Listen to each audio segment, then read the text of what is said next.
Assalamualaikum warahmatullahi wabarakatuh.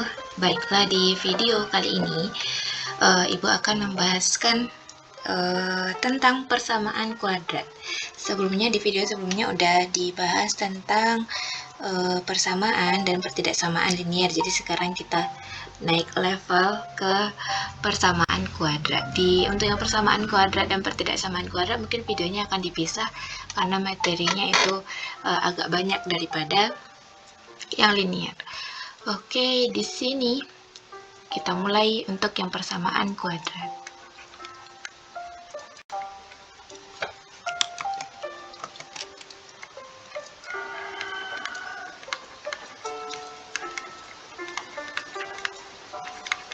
Nah, persamaan kuadrat sama seperti sebelumnya, kita pakai yang satu variabel aja dulu.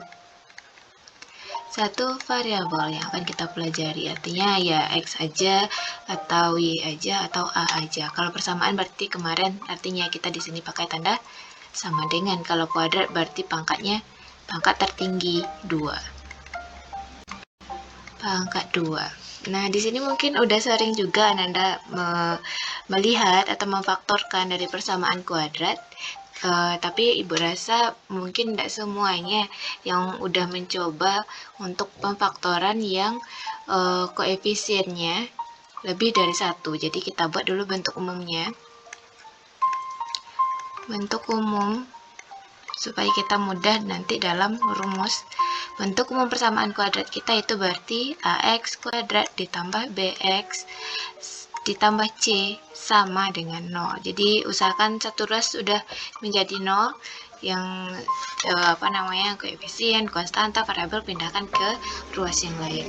Jadi di sini nampak pangkat tertinggi dari variabel kita 2, dan ada koefisiennya A, terus ada yang liniernya dengan koefisien B, terus ada C. Nah, di sini variabelnya kita pakai aja X terlebih dahulu. Variabel ini boleh diganti dengan Y, boleh diganti dengan A. Yang video sebelumnya mungkin persamaan linier itu belum terbuat atau belum nampak apa bentuk umum persamaan linier. Kalau linear berarti kan pangkatnya 1, ini 1 variabel. Berarti di sini bentuk umumnya, bentuk umum BU ya, bentuk umumnya AX ditambah B sama dengan 0, karena pangkatnya 1 tertinggi, A koefisiennya. Sedangkan kita sedang membahas, ini tambahan sedikit, kita sedang membahas persamaan kuadrat, berarti pangkat tertingginya 2.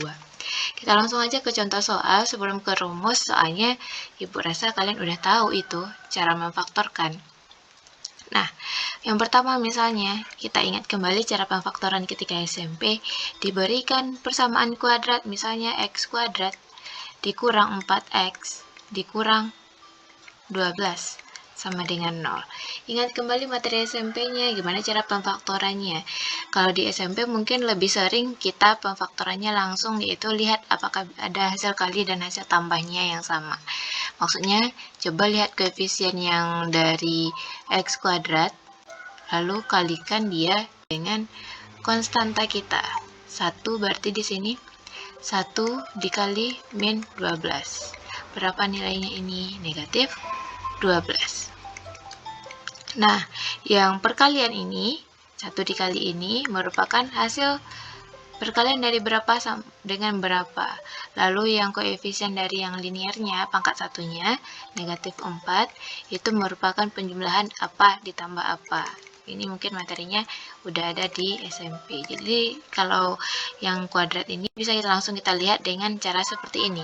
Kalikan koefisien yang kuadrat dengan konstantanya, lalu nanti akan kita lihat faktornya berapa aja, lalu kita ambil yang koefisien dari yang pangkat 1, kita akan mencari penjumlahannya. Berarti negatif 12 itu dikalikan akan dari 6 dan negatif 2, atau negatif 6 dan negatif 2.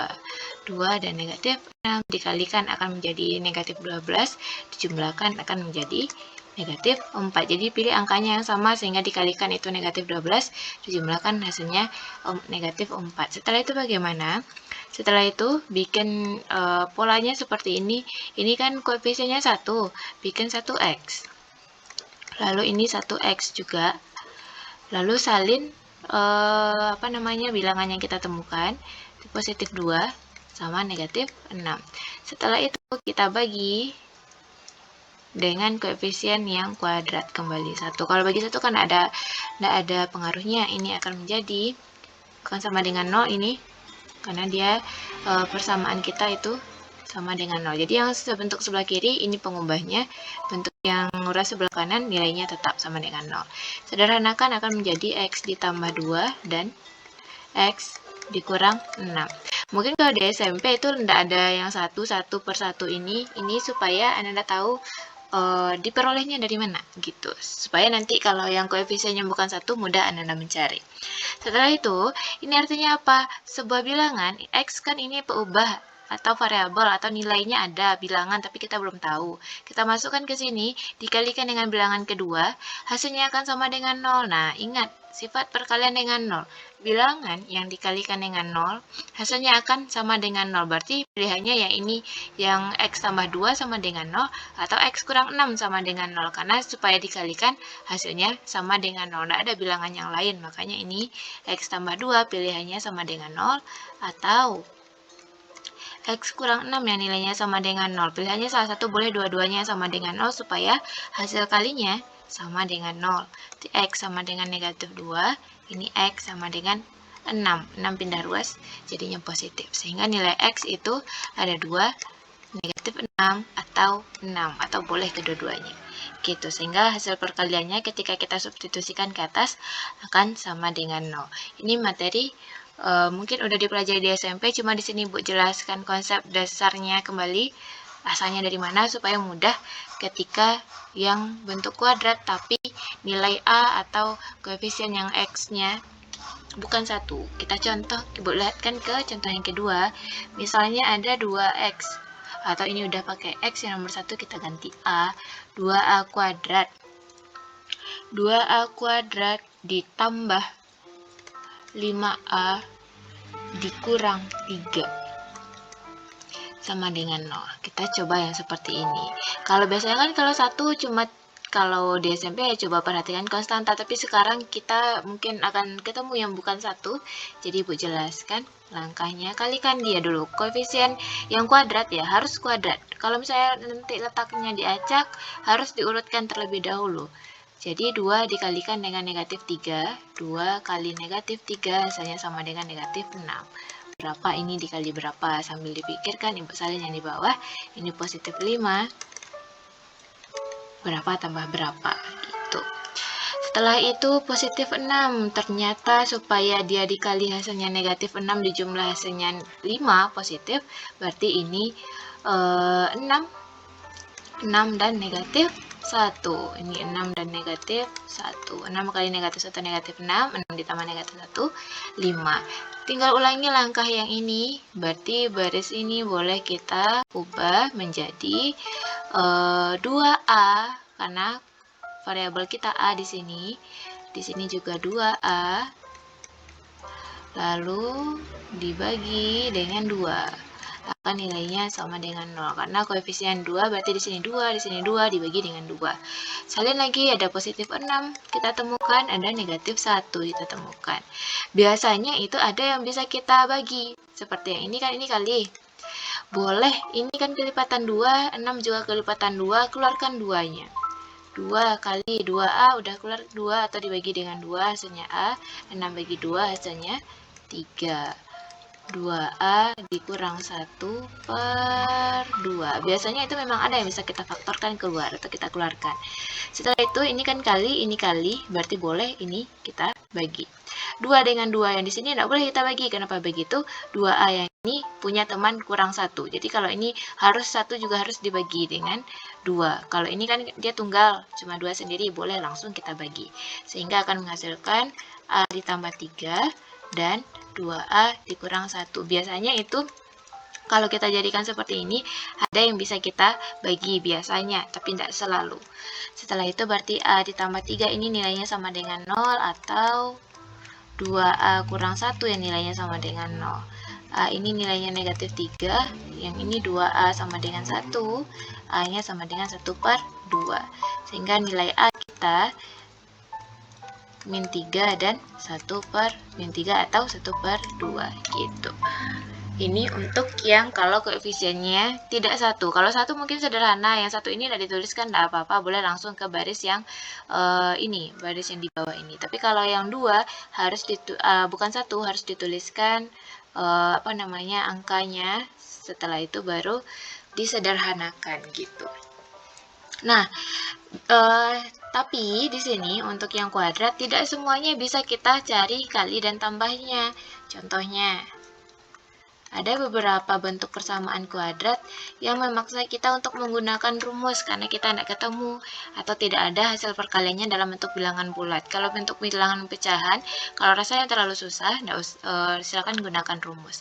Contohnya yang ketiga, misalnya x kuadrat dikurang x ditambah 5 sama dengan 0. Nah, seperti ini yang sederhana aja dulu supaya mudah kita lihat. Yang ini berarti langkahnya sama seperti yang di atas tadi, 1 dikali 5 itu 5 sama dengan berapa dikali berapa. Lalu ada 1, negatif 1 sama dengan berapa tambah berapa. Di sini kalau 5 itu biasanya kan 1 kali 5 kalau bilang bulatnya. Dan mungkin tidak akan ketemu nanti yang negatif 1, bentuknya bisa jadi nanti pecahan. Nah, kalau ketemu soal yang seperti ini, kita arahkan dia ke dalam rumus. Rumus ABC, X 12 sama dengan negatif B plus minus akar D per 2A. Dari mana kita ketemu ini? B ini apa? A ini apa? D itu apa? Ini kita arahkan ke dalam bentuk umum.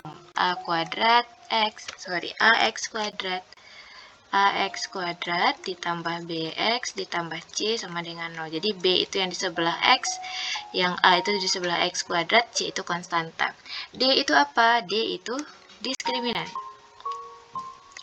D itu diskriminan. Gimana cara mencari diskriminan? Diskriminan itu rumusnya B kuadrat dikurang 4AC. Gitu. Jadi kalau misalnya tidak ketemu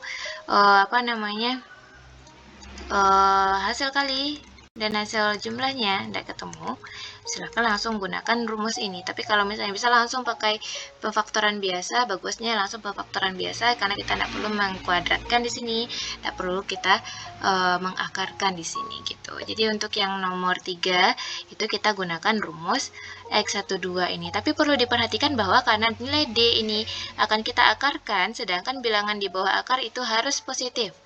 Jadi D ini nanti kan bisa jadi positif, bisa jadi negatif. Jadi D itu perhatikan nilai D. Perhatikan nilai D. Kalau D-nya itu positif atau besar dari 0, besar sama boleh, besar sama dari 0, berarti ini ada akarnya. Ada akar. Kalau D-nya negatif, kecil dari 0, berarti tidak ada akar. Tidak ada faktor. Tidak ada akar, ada akar real di sini. Di sini tidak ada akar real. Atau dalam kurung akarnya imajiner. Karena bilangan yang di bawah akar, D kan pakai akar, yang di dalam akar ini bilangannya harus positif. Ketika ketemu bilangannya negatif atau kecil dari 0, makanya D itu akan imajiner. Ini yang perlu diperhatikan. Nilai D. Makanya sebelum masuk ke rumus, bagusnya cek nilai D-nya terlebih dahulu. D sama dengan B kuadrat kurang 4AC. Berarti B kuadrat kita, B kuadrat kurang 4AC, B kita itu negatif 1, dikurang 4, kali 1, dikali C, 5. Berarti ini negatif 1-nya dikuadratkan, 1 dikurang 20 alias D ini sama dengan negatif 19. Karena dia ini kecil dari 0, makanya X12 itu tidak ada akar di sana. Makanya kesimpulannya di sini tidak ada akar real. tidak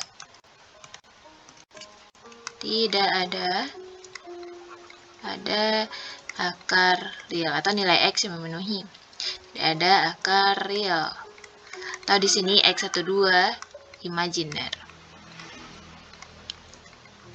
Imajiner namanya kalau dia ketemu D-nya negatif 19, jadi tidak perlu dilanjutkan mencari X12-nya. Tapi kalau misalnya ada nilainya besar dari 0, silahkan dilanjutkan. Nah, di sini nampak kalau dia nanti D-nya 0, berarti akan ketemu kalau di sini 0, akar D sama dengan 0, berarti kan plus minus 0 itu. Kalau dia ketemunya 0 nanti plus minus 0 berarti kan tidak terlalu mempengaruhi. Berarti X12-nya akan sama, cuma 1 kita peroleh nanti. Kalau misalnya D-nya besar dari 0, bisa bisa ketemu, kalau dia besar dari 0 akan ketemu 2 buah akar. Jadi di sini kita bikin kesimpulan selanjutnya. Jadi D itu sangat-sangat mempengaruhi. Kita tulis di sini untuk yang akar real ini, ketika ketemunya D-nya sama dengan 0, D sama dengan 0 berarti kan plus minusnya tadi tidak akan ada lagi, makanya di sini akan menyebabkan X-nya atau akarnya, akar cuma 1. Akan ketemu satu akar real. Kalau nanti itu D-nya besar dari 0, makanya akan ketemu nanti 2 akar real. Kalau nanti D itu bilangan kuadrat,